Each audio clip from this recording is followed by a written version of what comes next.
ನಮ್ಮ ಹಿಂದೂ ದೇವಾಲಯಗಳನ್ನು ಎಲ್ಲೋ ಒಂದು ಕಡೆ ಮುಚ್ಚಿಸುವಂಥ ಕೆಲಸ ಮಾಡ್ತಾ ಇದ್ದಾರೆ.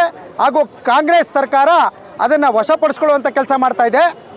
ಅದಕ್ಕೆ ಯಾರೋ ಗಂಜಿ ಗಿರಾಕಿಗಳು ಹೊರದೇಶದ ದುಡ್ಡನ್ನು ತಿಂದು ಈಗ ಧರ್ಮಸ್ಥಳನ ಒಂದು ಗುರಿಯನ್ನಿಟ್ಟುಕೊಂಡು ಅದನ್ನು ಮುಚ್ಚಿಸುವಂಥ ಕೆಲಸ, ಅದ್ರ ಮೇಲೆ ಆರೋಪ ಮಾಡಿ ಅಲ್ಲಿಗೆ ಭಕ್ತಾದಿಗಳು ಸಂಖ್ಯೆ ಕಮ್ಮಿ ಮಾಡುವ ಉದ್ದೇಶದಿಂದ ಈ ಒಂದು ಕುತಂತ್ರವನ್ನು ಮಾಡ್ತಾ ಇದ್ದಾರೆ. ಆ ಕುತಂತ್ರದ ವಿರುದ್ಧ ಇವತ್ತು ನಾವು ಪ್ರತಿಭಟನೆಯನ್ನು ಮಾಡ್ತಾ ಇದ್ದೀವಿ.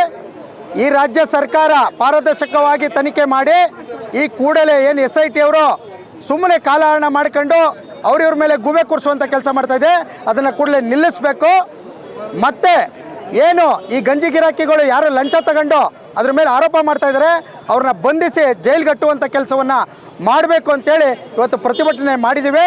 ಈ ರಾಜ್ಯ ಸರ್ಕಾರ ಏನಾದ್ರು ಎಚ್ಚೆದ್ದು ಇದ್ರ ಬಗ್ಗೆ ಕ್ರಮ ಕೈಗೊಳ್ಳಿಲ್ಲ ಅಂತ ಹೇಳಿದ್ರೆ ಭಾರತೀಯ ಜನತಾ ಪಾರ್ಟಿಯಿಂದ ಮುಂದಿನ ದಿನಗಳಲ್ಲಿ ಒಂದು ಉಗ್ರವಾದ ಹೋರಾಟವನ್ನು ನಡೆಸಬೇಕಾಗ್ತದೆ ಅಂತೇಳಿ ಈ ರಾಜ್ಯ ಸರ್ಕಾರಕ್ಕೆ ಎಚ್ಚರಿಕೆಯನ್ನು ನೀಡ್ತಾ ಇದ್ದೀವಿ.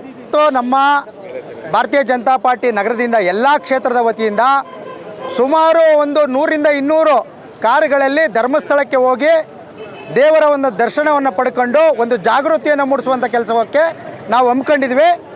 ಕಾರಣಾಂತರಗಳಿಂದ ಇವತ್ತು ಪ್ರತಿಭಟನೆ ಇತ್ತು, ರಾಜ್ಯದ ಸೂಚನೆ ಇತ್ತು, ಆದ್ದರಿಂದ ಇವತ್ತು ಪ್ರತಿಭಟನೆಯನ್ನು ಹಮ್ಮಿಕೊಂಡಿದ್ದೀವಿ, ಪ್ರತಿಭಟನೆಯನ್ನು ಮಾಡಿದ್ದೀವಿ. ಅಲ್ಲೂ ಸುಮಾರು 10,000 ಸಂಖ್ಯೆಯಷ್ಟು ಭಕ್ತಾದಿಗಳು ಇವತ್ತು ಧರ್ಮಸ್ಥಳಕ್ಕೆ ಹೋಗ್ತಾ ಇದ್ದಾರೆ ಅನ್ನೋ ಮಾಹಿತಿಯಿಂದ ನಾವು ಅವರಿಗೆ ಅವಕಾಶವನ್ನು ಮಾಡಿಕೊಟ್ಟು ಮುಂದಿನ ದಿನಗಳಲ್ಲಿ ಸೋಮವಾರದ ಮೇಲೆ ನಾವು ಇಡೀ ನಮ್ಮ ನಗರದಿಂದ ಭಾರತೀಯ ಜನತಾ ಪಾರ್ಟಿ ಎಲ್ಲ ಕಾರ್ಯಕರ್ತರು ಹಾಗೂ ಸಾರ್ವಜನಿಕರು ಕೂಡ ಸೇರಿಸ್ಕೊಂಡು ಆ ದೇವರ ದರ್ಶನ ಪಡೆದು ಆ ಒಂದು ನಮ್ಮ ಹಿಂದೂ ದೇವಾಲಯ ಧರ್ಮಸ್ಥಳವನ್ನು ಉಳಿಸ್ಬೇಕು ಅಂತೇಳಿ ಒಂದು ಇದನ್ನು ಕೊಡೋದಕ್ಕೆ ನಾವು ಹೋಗ್ತಾ ಇದ್ದೀವಿ ಧರ್ಮಸ್ಥಳಕ್ಕೆ. ಎಲ್ಲರೂ ಕೂಡ ಮುಂದಿನ ದಿನಾಂಕ ತಿಳಿಸ್ತೀವಿ. ಎಲ್ಲರೂ ಕೈ ಜೋಡಿಸಿ ಒಗ್ಗಟ್ಟಾಗಿ ಧರ್ಮಸ್ಥಳಕ್ಕೆ ಹೋಗೋಣ ಅಂತೇಳಿ ಈ ಮಾಧ್ಯಮದ ಮುಖಾಂತರ ಎಲ್ಲರಿಗೂ ಕೂಡ ತಿಳಿಸ್ತಾ ಇದ್ದೀನಿ.